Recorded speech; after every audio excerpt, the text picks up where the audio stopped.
நம்பிடுச்சீங்க. எப்படி solution? Jesus நம்பிட்டு மனசு காத்த அப்படியே ஜீசஸ் நம்பிட்டு நீங்க ஜெபம் பண்ணிட்டீங்கன்னா பாவங்கள் எல்லாம் நீங்க காரணம் அவர் உங்களுக்கு பாவ கரைகள் நீக்குவதற்கா. இது ஒரு மதவாதிகளுடைய நம்பிக்கை. இன்னொரு மதவாதி இருக்கிறாங்க நம்ம நாட்டில், சீக்கியர்கள். அவங்க நம்பிக்கை என்ன தெரியுங்க? நீங்க படிச்சிருப்பீங்க. அவங்க நம்பிக்கை என்னன்னா, இந்த குற்றங்கள் பாவங்கள் செய்தவனை தண்டிக்கிற வழி, கழுத்துல ஒரு போர்டு, ஒரு மாலை மாதிரி ஒரு போர்டோ அல்லது ஒரு தொங்கல் இடுறது, அதுல நான் பாவி என்று எழுதினா போறோம். நான் பாவி என்று கழுத்துல ஒரு அட்டையில் எழுதி விட்டால் அது 100 பேர் பார்த்தாங்கன்னா பாவங்கள் சரியாது. அல்லது பள்ளி வழிபாட்டு தலங்களை கிளீன் பண்ணிட்டா போறோம். வழிபாட்டு தலங்களை கிளீன் பண்ணிட்டா குருதுவாராக்கு, அதாவது குருதுவாராவை கிளீன் பண்ணிட்டா அவங்களுக்கு பாவங்கள் மன்னிக்கப்படும். அல்லது வாடிக்கையாளர் பள்ளிவாசல் வாடிக்கையாளர் செருப்பு தொடச்சுட்டா போயிடும். பள்ளிவாசல் பயன்படுத்துற கஞ்சி பிஞ்சானம் அல்லது அது போன்ற ஏனங்கள் இவற்றையெல்லாம் கிளீன் பண்ணிட்டா போயிடும். இது ஒரு ஐதீகம். அல்லாஹ் சுப்ஹானஹு வ தஆலா திருமறை குர்ஆன்ல சொல்றா, நீங்க துஆ செய்யுங்க, இருகரம் என்று இறைவனிடத்தில் மன்றாடி கேளுங்க. இன்னம தௌபத்து அலல்லதீன யஅமலூன ஸூஅ பிஜஹாலத்தின் யதூபூன மின் கரீப். தௌபா திருந்தி வாழ்கிற வழிமுறை என்னவென்றால், என்ன தீமைகளை செய்த உடனேயே நான் தீமை செஞ்சிட்டேனே உடன், விஜஹாலத்தின் சும்ம யதூபூன மின் கரீப், உடன் செய்யணும் ஒரு தப்பை. ஏனென்றால் நான் தப்பு செய்யுங்கிறது உணரணும். யார் உணர? தப்பு உணர்ந்தாலும் உணர முடியும், தப்பு தெரிஞ்சதான் உணர முடியும். வட்டி வாங்குற அது ஹராமான தெரியறது இல்ல, அவன் எங்க வட்டி வாங்க உடனே போறான். மது அருந்திட்டு இருக்கிறான், அவனுக்கு மது அருந்தது கூடாது என்று அவனுக்கு சொல்லி தரப்படவில்லையோ அல்லது புரியலையோ, இவன் எங்க திருந்துறது உடனே புரிகிறது. நான் தப்பு செஞ்சுட்டேன். விழிப்புணர்வோடு வாழ வேண்டும். நான் முன்னால் சொன்னேன், நபிகள் நாயகம் சொல்றாங்க, இதா சாம அஹதுக்கும் ஃபலா யஜ்ஹல் வலா யர்ஃபஸ். ஒரு நோன்பு பிடிச்சாச்சுன்னா நீங்க அசிங்கமான ஆபாசமான வார்த்தைகளை பேசாதீர்கள் என்று சொன்னாங்க. ஓகே, நோன்புக்கு பொருத்தமான ஒரு தகவலை சொல்லி தராங்க. வலா யஜ்ஹல், முட்டாளா இருக்காதீங்கிறாங்க. நோன்பு பிடிச்சது அறிவிலியா இருக்காதீங்க, நோன்பு பிடிச்சு ஒன்றும் தெரியாதவனாக இருக்காதீங்க, விழிப்புணர்வோட உள்ளுணர்வோடு இருங்க.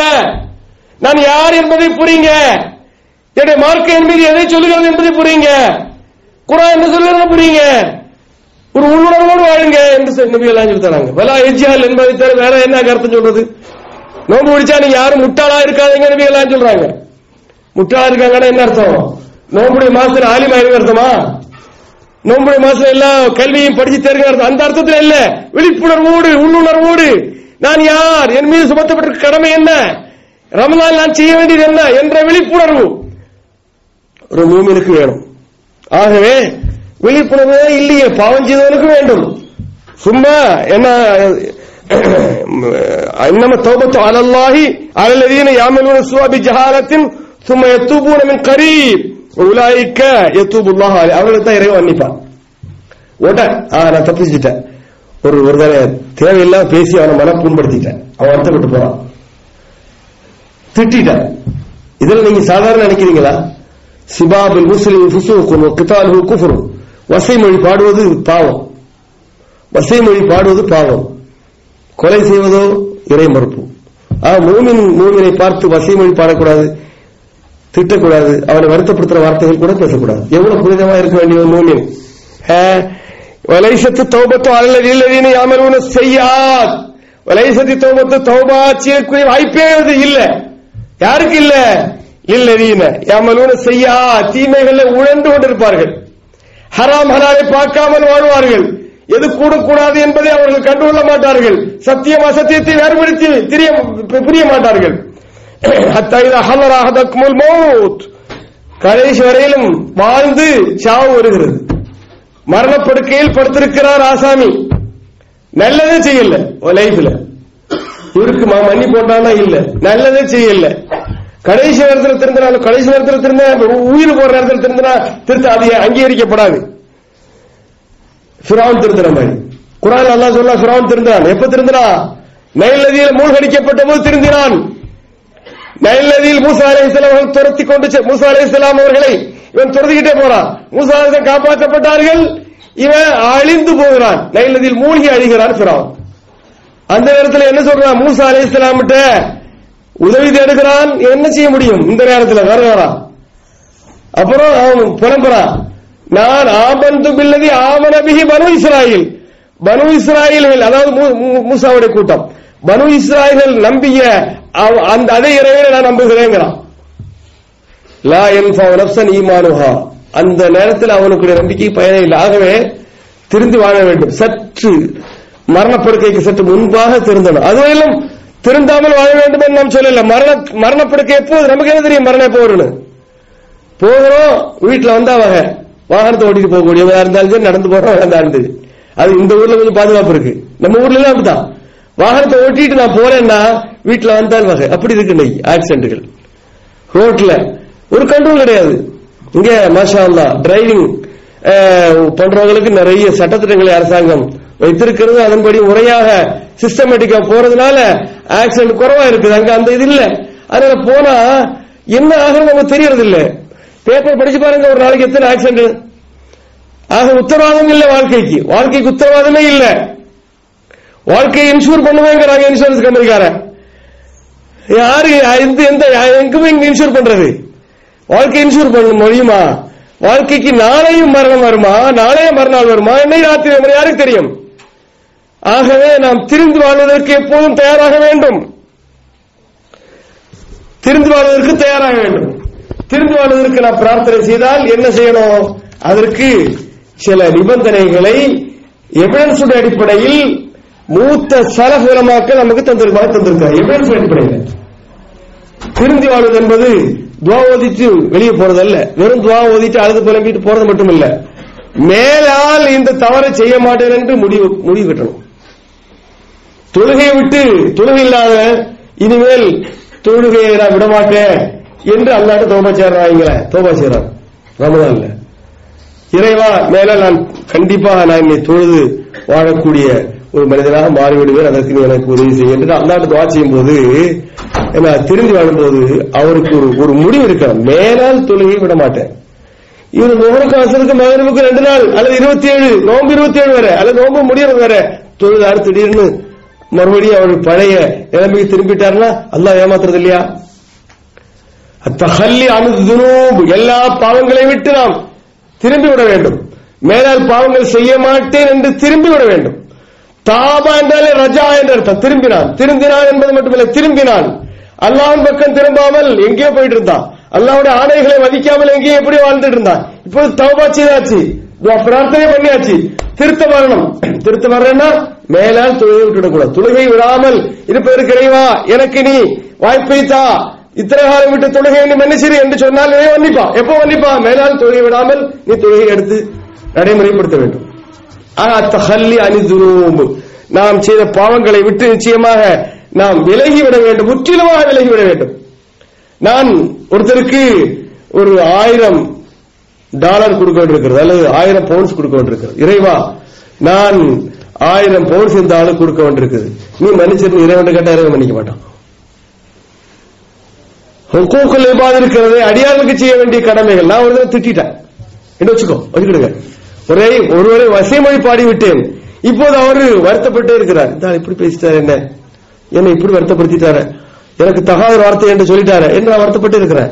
இப்போ இறைவா அந்த வருத்தப்படுத்தி ஆளு போய் இறைவன் பிரார்த்தனை செய்ய முடியாது. பிரார்த்தனை செய்ய அல்லாஹ் மன்னிக்க மாட்டான். அல்லாஹ்வுக்கு உள்ள விஷயம் அல்ல இது.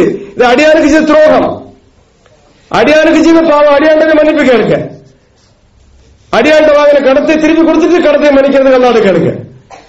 ஆகவே அடியார்களுக்கு செய்யக்கூடிய பாவங்கள், குற்றங்களுக்கு, தீமைகளுக்கு அடியார்களிடையே நாம் மன்னிப்பு கேட்டு பொருத்தப்பட வைக்க வேண்டும். அல்லாஹ்வுக்கு சேரக்கூடிய குற்றங்களாக இருந்தால் முற்றிலுமாக அதிலிருந்து நாம் விலகி இருக்க வேண்டும். அப்புறம் என்னன்னா நதம் அலா குல்லிதம். இரண்டாவது, எந்த ஒரு தீமையை செய்து திருந்த முற்பட்டாலும் செஞ்ச தீமையை அல்லாஹ்ட்ட வருத்தத்தை வெளிப்படுத்த வேண்டும்.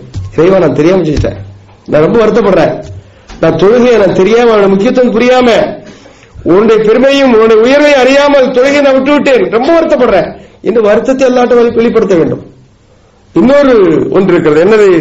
அல் அஸ்ம அலா அதமில் ஆவுதா. நான் மேலால் இந்த தீமை செய்வதற்கு ஒருபோதும் தயாராக மாட்டேன் என்ற அந்த உறுதிப்பாடு, அந்த உறுதிப்பாட்டில் தான் அல்லாஹ்ட்ட பிரார்த்தனை செய்யணும். இந்த உறுதிப்பாடு முற்றிலும் இருந்த தீமையை களைந்து வாழ்வது, அப்ப வருத்தப்படுவது, இந்த 3 நன்மைகளோடு இந்த 3 நிபந்தனைகளோடு துவா செய்கிற ஒரு அடியானை துவாவை அல்லாஹ் அங்கீகரிக்கிறான். எந்த அடியானை துவாவை அல்லாஹ் அங்கீகரிப்பான்? அல்லாஹ் அடியான் எந்த தீமை செய்தாலும், எவ்வளவு பெரிய தீமை செய்தால், தாயிபு மின தம்பி கமன் லா தம்பலம். அதாவது தீமையிலிருந்து பாவத்திலிருந்து ஒருவன் திருந்திவிட்டால் அவன் பாவமே இல்லாததாக மாறிவிடுகிறான். இதான் நிலை. பாவம் செய்யறது மனிதனுடைய இயல்பு. மனிதன் தானே, அது தப்பு நம்ம சொல்ல முடியாது. மலக்கா நம்மகிட்ட உணர்வு இல்லையா? மலக்குகளுக்கு அந்த தீமை செய்யற உணர்வே இல்லை. முற்றிலும் அல்லாஹ் கட்டுப்படுற உணர்வு தான் மலக்குகளுக்கு இருக்கிறது. முற்றிலும் அல்லாஹ்வுக்கு கட்டுப்படுற உணர்வுடையவர்கள் தான் மலக்குகள். ஆகவே மலக்குகள் தப்பு செய்ய மாட்டாங்க. லா யாஸூன அல்லாஹ மா அமரஹும் குர்ஆன் சொல்கிறது. அல்லாஹ் விட்ட கட்டளைக்கு ஒரு இம்மியால கூட மாறு செய்ய மாட்டார்கள் மலக்குகள். மனிதன் யார் என்றால் அவன்கிட்ட ஆசை இருக்கிறது, இச்சை இருக்கிறது, உணர்வுகள் இருக்கின்றன, ஆசாபாசங்கள் உள்ளன, பசி தாகம் இருக்கிறது, மனைவி மக்கள் இருக்கிறார்கள். தவறு செய்கிற வாய்ப்பு மனிதனுக்கு அதிகம். அதனால தவறு செய்கிற வாய்ப்பு மனிதனுக்கு அதிகமா இருக்கிறதுனால நபிமார்களாக இருந்தால் அல்லாஹ்வுடைய பாதுகாப்பில் இருப்பாங்க. நபிமார்கள் நம்மளை போன்ற சாதாரண மனிதர்களாக இருந்தால் நாம் தவறு செய்யும் போது அதனால் நாம் கெட்டு போகல. நல்லா புரிஞ்சுக்கிட்டு, தவறு செய்யறதுனால நம்மளுக்கு கெட்டு போறதில்லை. எவ்வளவு பெரிய தவறா இருந்தாலும் சரி, ஷிர்கை ஆகிறதுலாம் மன்னிக்க மாட்டான். ஷிர்கை வாழ்ந்திருக்கும் போது அல்லாஹ்ட்ட இறைவா இத்தனை காலம் ஷிர்க் வச்சுட்டேன், பிதாத்துல போயிட்டேன், கபர்ஸ்தான்ல போய் நான் பரதவ கேட்டேன் என்று சொல்லி நாம் ஷிர்கை விட்டு திரும்பி வாழ்ந்தால் அல்லாஹ் அதை மன்னிக்கிறான். ஷிர்க்குக்கு எப்போது மன்னிப்பில்லை? ஆகிரத்தில் என்பதை புரிந்து கொள்ள வேண்டும். ஷிர்க்கு ஆகிரத்தில் மன்னிப்பில்லை. இதெல்லாம் எல்லாம் எல்லாம் மன்னிப்போம். மன்னித்ததற்கு பிறகு பதவிகளே தருவான். ஒரு குற்றம் செஞ்சுட்டான், இவனுடைய குற்ற பின்னணிக்கு பின்னாலே இருக்கிறதுனால நம்ம நாட்டில இப்ப அப்படிதான் வருது. எனது லஞ்சம் வாங்கினவன் அல்லது குற்ற பின்னணி கொண்டவன் அவன் எலெக்ஷன் வைக்க கூடாது. காரணம் குற்ற பின்னணி கொண்டவன். இது அப்படி அரசாங்கம் சட்டம் போட்டால் கூட அப்படி இல்லை. நிறைய பேர் குற்ற பின்னணிக்கு உள்ளவர்கள் தான் பார்லமெண்ட்லயும் அல்லது எம்எல்ஏக்களாக வர்றாங்க. இஸ்லாம் சொல்லுவது ஒரு குற்றம் செய்யறதுனால அவன் பாவியேற மாட்டான். நிச்சயமா அவன் குற்றம் செய்யறதுனால முந்தைய குற்றத்திற்காக இப்போ தண்டிக்க கூடாது. ஆதம் அலைஹிஸ்ஸலாம் குற்றம் செய்யவில்லையா? ஆதம் அலைஹிஸ்ஸலாம் ஆதம் ரப்பஹு ஃபகவா. ஆதம் அலைஹிஸ்ஸலாம் தவறினார். சும்மஜ்தபா, பிறகு அவரை நபியாக தேர்ந்தெடுத்தான். பாருங்க, ஆதம் அலைஹிஸ்ஸலாம் அல்லாஹ்வுடைய சொல்லை மீறி அந்த சொர்க்கத்துடைய கனியை புசித்தாலும் பிறகு அவர்கள் இந்த ஆள் சொன்னா கேட்காத ஆள் இந்த ஆளு, இனிமே இவரை என்ன நபியாக்குறது என்று சொல்லி அல்லாஹ் நினைச்சானா? சும்மஜ்தபா ஃபஹதா, அல்லாஹ் அவனுக்கு நபியாக அவளை தேர்ந்தெடுத்து நேர்வழி காட்டான்னு குர்ஆன் சொல்கிறது. ஆகவே மனிதன் தீமை செய்வது மனிதனுடைய இயல்பு, அதிலிருந்து திரும்பி வாழ்வது மனிதனுடைய கண்டிப்பு கட்டாயம் என்பதை நாம் புரிஞ்சுக்கணும். இந்த ரமதான் அதற்குரிய அரிய வாய்ப்பு. நாம் தீமைகளில், குற்றங்களில், தவறுகளில், தீமை வேற, குற்றம் வேற, தவறு வேற, மாறு செய்வது வேற, எல்லாமே வேண்டாதவர்கள் செய்யக்கூடாதவர்கள் தான். இவர்களை செய்து நாம் பழகி இருந்தால் ரமதான் அதற்குரிய அரிய வாய்ப்பாக இருக்கிறது. குறிப்பாக 2வது 10 அதற்குரிய அரிய வாய்ப்பு. இந்த ரமதானை விட்டு போவதற்கு முன்னால் நாம் திருந்தி அல்லாஹ்வுடைய வழியில் திரும்பி வாழ்வதற்கு முயல்வமாக நம்முடைய முயற்சிகளை இறைவன் அங்கீகரித்து நன்மக்களாக நம்மை ஏற்றுக்கொள்வதாக என்ற பிரார்த்தனை செய்கிறேன். சுப்ஹானல்லாஹி வ பிஹம்திஹி அஷ்ஹது அல்லா இலாஹா இல்லா அன்த அஸ்தக்ஃபிருக்க